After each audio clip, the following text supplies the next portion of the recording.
Hello दोस्तों, फिर से आपके अपने यूट्यूब चैनल डीएलएड नॉलेज में स्वागत है। इस वीडियो में हम डीएलएड सेकेंड सेमेस्टर के लिए वर्तमान भारतीय समाज से 50 इंपॉर्टेंट क्वेश्चन लेकर आए हुए हैं जो परीक्षा में जरूर आएंगे और इसको आप पढ़ के जरूर जाइए। चलिए चलते हैं अपने पहले क्वेश्चन की तरफ बिना देरी किए हुए। हमारा जो पहला क्वेश्चन है वह है कि बौद्धकालीन शिक्षा में उप संपदा संस्कार कितने वर्ष का होता है। बहुत ही इंपॉर्टेंट क्वेश्चन है, एग्जाम में रिपीटेड क्वेश्चन है, ठीक है।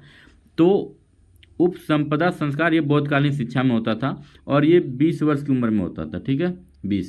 इसका सही जवाब क्या हो जाएगा? Option number C. अगला जो हमारा प्रश्न है कि शिक्षा वह है जो जीवन की संपूर्ण सत्ता के साथ स्थापित करने की शक्ति होती है, विचार किसका है? तो याद रखिएगा, बहुत ही इंपॉर्टेंट चैप्टर है। Option number B, Rabindranath Tagore, ठीक है। आगे बढ़ते हैं कि निम्नलिखित में से कौन सा दूरस्थ शिक्षा के अंतर्गत नहीं आता है। तो इसमें स्वयं समय व स्थान का बड़ा महत्व है इसमें, ठीक है। बाकी तो सब दूरस्थ शिक्षा के अंतर्गत आते हैं, क्योंकि दूरस्थ शिक्षा में समय व स्थान का महत्व नहीं है, बस यही एक नहीं है, बाकी तो है। तो कौन नहीं नकारात्मक पूछा है, तो इसी नकारात्मक पे हम लोग टिक लगा देंगे, ठीक है। आगे बढ़ते हैं, गांधी जी ने बालकों को शिक्षा प्रदान करने के लिए कितनी शिक्षण पद्धतियों पर बल दिया? तो उन्होंने 4 शिक्षक पद्धतियों पर बल दिया। ऑप्शन नंबर सी सही जवाब हो जाएगा, ठीक है। आगे बढ़ते हैं कि प्राथमिक शाला में भाषा शिक्षा नामक पुस्तक किसने लिखी थी? तो ये गीजूभाई बधेगा। बहुत इंपॉर्टेंट क्वेश्चन है, याद रखिएगा, गीजूभाई बधेगा के नाम से क्वेश्चन जरूर आएगा। तो ऑप्शन नंबर बी इसका सही जवाब हो जाएगा, ठीक है। आगे बढ़ते हैं कि शिक्षण में आत्म उदाहरण अनुसरण निर्देशन अभ्यास और चिंतन का समावेश कर भिन्न भिन्न पद्धतियों को अपनाने पर किस शिक्षाविद ने बल दिया? तो ये बल दिया था गीजूभाई बधेगा ने। ऑप्शन नंबर डी सही जवाब हो जाएगा, ठीक है। अगला जो हमारा प्रश्न है कि पाठशाला को एक बाग, शिशु को पौधा एवं शिक्षक को माली किसने कहा है? तो फ्रावेल ने किया। याद रखिएगा, फ्रावेल नाम याद रखिएगा। और ये क्वेश्चन बहुत ही इंपॉर्टेंट, सारे क्वेश्चन इतने इंपॉर्टेंट हैं जिसका कोई लिमिट नहीं है, ठीक है।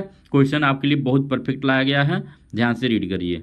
आगे बढ़ते हैं कि मॉन्टेसरी शिक्षक प्रणाली में पाठ्यक्रम को कितने भागों में विभक्त किया गया है? तो 3 भागों में विभक्त किया। ऑप्शन नंबर ए सही जवाब हो जाएगा, ठीक है। आगे बढ़ते हैं कि भारत में जनसंख्या शिक्षा का प्रारंभ किस प्रदेश में हुआ? तो ये महाराष्ट्र में हुआ था। तो ऑप्शन नंबर सी इसका सही जवाब हो जाएगा, ठीक है। आगे बढ़ते हैं कि 6 से 14 वर्ष के सभी बच्चों को अनिवार्य शिक्षा की व्यवस्था का वर्णन संविधान के किस धारा के अंतर्गत है? तो जो संविधान बनाया गया था वो 45 अनुच्छेद 45। ऑप्शन नंबर बी इसका सही जवाब हो जाएगा, धारा 45 के अंतर्गत है, ठीक है। विश्व जल दिवस कब मनाया जाता है? ये क्वेश्चन आता है एग्जाम में, याद रखिएगा। तो 22 मार्च को विश्व जल दिवस मनाया जाता है, याद रखिएगा, ठीक है। आगे बढ़ते हैं, जनसंख्या शिक्षा पर प्रथम राष्ट्रीय सेमिनार कहाँ आयोजित किया गया? वीडियो कैसा लग रहा है कमेंट करके जरूर बताएं। तो मुंबई में। ऑप्शन नंबर डी इसका सही जवाब हो गया। मनुष्यों में मूल्यों के विकास में सर्वाधिक महत्वपूर्ण माना जाता है? तो परिवार को माना जाता है। ऑप्शन नंबर और सही जवाब हो जाएगा, परिवार ही सबसे ज़्यादा महत्वपूर्ण है। आगे बढ़ते हैं, अध्यापक द्वारा राष्ट्रीय सद्भावना का विकास छात्रों में किसके द्वारा किया जाता है? तो ये किया जाता है स्वयं बड़े लोगों द्वारा, इस पर अमल करके। ऑप्शन नंबर सी इसका सही जवाब हो जाएगा, ठीक है। आगे बढ़ते हैं कि अध्यापक द्वारा छात्रों में लैंगिक असमानता को दूर किया जा सकता है। तो किस विधि आप दूर करेंगे? जो उनके अंदर असमानता है लड़के लड़कियों के बीच में, उनको दूर करने के लिए कौन से उपाय अपनाए जाएंगे? तो समानता रखने का उदाहरण स्वयं प्रस्तुत करके भी आप उसको दूर कर सकते हैं, इसलिए ऑप्शन नंबर सी इसका सही जवाब हो जाएगा। आगे बढ़ते हैं कि मनुष्य की अंतर्निहित पूर्णता को अभिव्यक्त करना ही शिक्षा, यह कथन किसका है? तो यह कथन विवेकानंद जी का है। तो ऑप्शन नंबर सी इसका सही जवाब हो जाएगा। आगे बढ़ते हैं कि दूरस्थ शिक्षा का नाम नहीं, इसमें कौन सा दूरस्थ शिक्षा नहीं है? तो मुक्त अधिगम में दूरस्थ शिक्षा है, बाहरी अध्ययन दूरस्थ शिक्षा, पत्राचार शिक्षा दूरस्थ, लेकिन स्व शिक्षा ये दूरस्थ नहीं है। तो ऑप्शन नंबर बी इसका सही जवाब हो जाएगा, ठीक है। आगे बढ़ते हैं कि बौद्धकालीन शिक्षा में प्रवज्जा संस्कार कितने वर्ष के बालक को दिया जाता था? तो ये दिया जाता था 8 वर्ष के बालक को। ऑप्शन नंबर अ।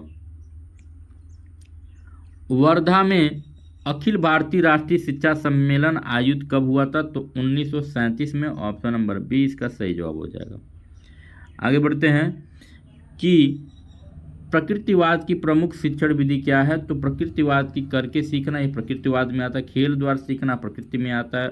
स्वानुभव द्वारा सीखना उपयुक्त सभी हो जाएगा इसका सही जवाब डी। अगला जो हमारे पास प्रश्न है कि गांधी जी के दर्शन के अनुसार छात्रों को क्रियाशीलता के लिए पाठ्यक्रम में आवश्यक है, तो हस्तकला आवश्यक है। ऑप्शन नंबर सी इसमें सही जवाब हो जाएगा। आगे बढ़ते हैं। डेमोक्रेसी एंड एजुकेशन पुस्तक के लेखक इंपॉर्टेंट है, याद रखिएगा। पुस्तक का नाम आएगा लिखने के लिए तो आप जॉन डीवी लिख दीजिएगा। ऑप्शन नंबर सी सही हो जाएगा। आगे बढ़ते हैं। अगला जो हमारा प्रश्न है कि समान गुणवत्ता वाले स्कूलों की समान रूप से सभी की उपलब्धि समान अवसर का एक महत्वपूर्ण घटक है, यह कथन किसका है? तो यह कथन लुईस क्रिस्वर का है। ऑप्शन नंबर सी सही जवाब हो जाएगा। ठीक है, आगे बढ़ते हैं कि अनिवार्य प्राथमिक शिक्षा का संविधान के किस अनुच्छेद के द्वारा प्रावधान किया गया है? तो ये प्रावधान किया गया है अनुच्छेद 45। ऑप्शन नंबर सी सही जवाब हो जाएगा। ठीक है, अगला जो हमारा प्रश्न है कि जनसंख्या शिक्षा आवश्यक है, क्यों आवश्यक है? तो जीवन स्तर में गुणवत्ता को बढ़ाने के लिए इसका आवश्यकता बहुत है। तो ऑप्शन नंबर अ सही जवाब हो जाएगा। ठीक है, आगे बढ़ते हैं कि राष्ट्रीय जनसंख्या नीति की घोषणा की गई थी तो 1976 16 अप्रैल। ऑप्शन नंबर अ सही जवाब हो जाएगा। ठीक है, पर्यावरण दिवस कब मनाया जाता है? बहुत इंपॉर्टेंट क्वेश्चन है, याद रखिएगा, मोस्ट इंपॉर्टेंट क्वेश्चन है। ठीक है, तो इसका जो सही जवाब हो जाएगा 5 जून को मनाया जाता है, याद रखिएगा 5 जून को पर्यावरण दिवस मनाया जाता है। ऑप्शन नंबर सी सही जवाब हो जाएगा। ठीक है, आगे बढ़ते हैं कि बच्चों में मूल्यों के विकास में सर्वाधिक महत्वपूर्ण भूमिका है, तो परिवार की। ऑप्शन नंबर बी इसमें सही जवाब हो जाएगा। ठीक है, आगे बढ़ते हैं कि राष्ट्रीय सद्भावना को प्रभावित करने वाले प्रमुख कारक कौन कौन है? तो जातिवाद, प्रांतीयता, सांप्रदायिकता, उपयोग सभी इसका सही जवाब हो जाएगा डी। ऑप्शन नंबर डी सभी प्रभावित करने वाले कारक हैं। बाल श्रमिक बनने का मुख्य कारण इसमें क्या नहीं है? तो अत्यधिक गरीबी, जनसंख्या वृद्धि, अशिक्षा, प्रतिस्पर्धता। ऑप्शन नंबर डी इसमें सही जवाब हो जाएगा। ठीक है, दीवा स्वप्न पुस्तक के लेखक बहुत इंपॉर्टेंट क्वेश्चन है, ये भी क्वेश्चन रिपीटेड होते हैं।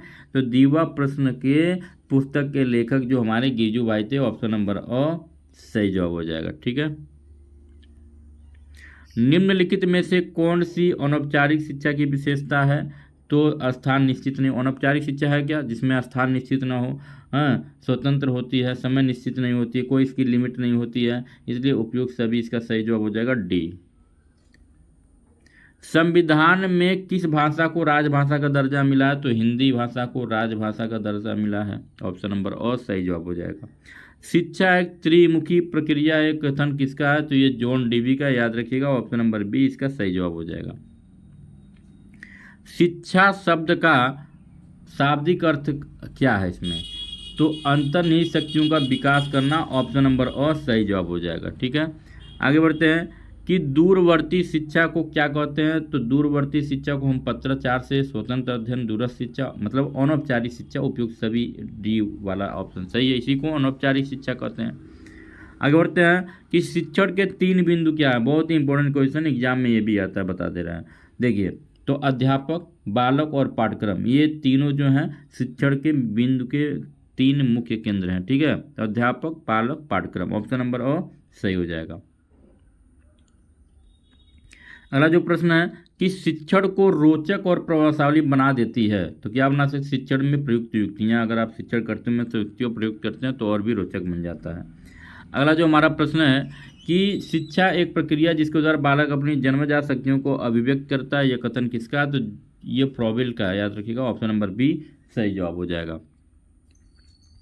अगला जो हमारा प्रश्न है कि मारिया मॉन्टेसरी भारत कब आई थी? तो ये 1939 में आई थी। ऑप्शन नंबर डी सही जवाब हो जाएगा। ठीक है, जनसंख्या शिक्षा में सबसे अधिक उत्तरदायित्व किसका होता है? तो शिक्षकों का। तो ऑप्शन नंबर सी सही जवाब हो जाएगा। ठीक है, आगे बढ़ते हैं कि शिक्षा के अधिकार के क्रियान्वयन की प्रमुख चुनौती क्या है? तो उपयुक्त सभी हैं। तो ऑप्शन नंबर डी इसका सही जवाब हो जाएगा। ठीक है, डी पे इसका सही जवाब लगा देंगे। आगे बढ़ते हैं कि पाठ्य योजना का निर्माण क्यों आवश्यक है? पाठ्य योजना क्यों बनाना चाहिए? तो शिक्षण को योजनाबद्ध करने है, तो मतलब सही तरीके से पढ़ाना और सही समय पे खत्म करना। आगे बढ़ते हैं कि परिवार के द्वारा बालकों को प्राप्त होती है, तो क्या प्राप्त होती है, तो जीवन व्यवहार की शिक्षा, जीविका उपार्जन शिक्षा, पारस्परिक सहयोग की शिक्षा, उपयोग सभी, इसलिए ऑप्शन नंबर डी हमारा सही जवाब हो जाएगा। अगला जो हमारे पास प्रश्न है कि वैदिक कालीन गुरुकुल शिक्षा किस जीवन दर्शन पर आधारित थी, तो ये आदर्शवाद पर थी, तो ऑप्शन नंबर सी सही जवाब हो जाएगा। आगे बढ़ते हैं कि आदर्शवाद का श्रेष्ठ योगदान किस क्षेत्र में है, तो उद्देश्य में है, ऑप्शन नंबर बी सही, ऑप्शन नंबर बी इसका सही जवाब हो जाएगा। ठीक है। अगला जो प्रश्न है कि राम मूर्ति समिति का गठन क्यों हुई, तो ये गठन हुआ था राष्ट्रीय शिक्षा नीति 1986 की समीक्षा हेतु, ऑप्शन नंबर सी सही जवाब हो जाएगा।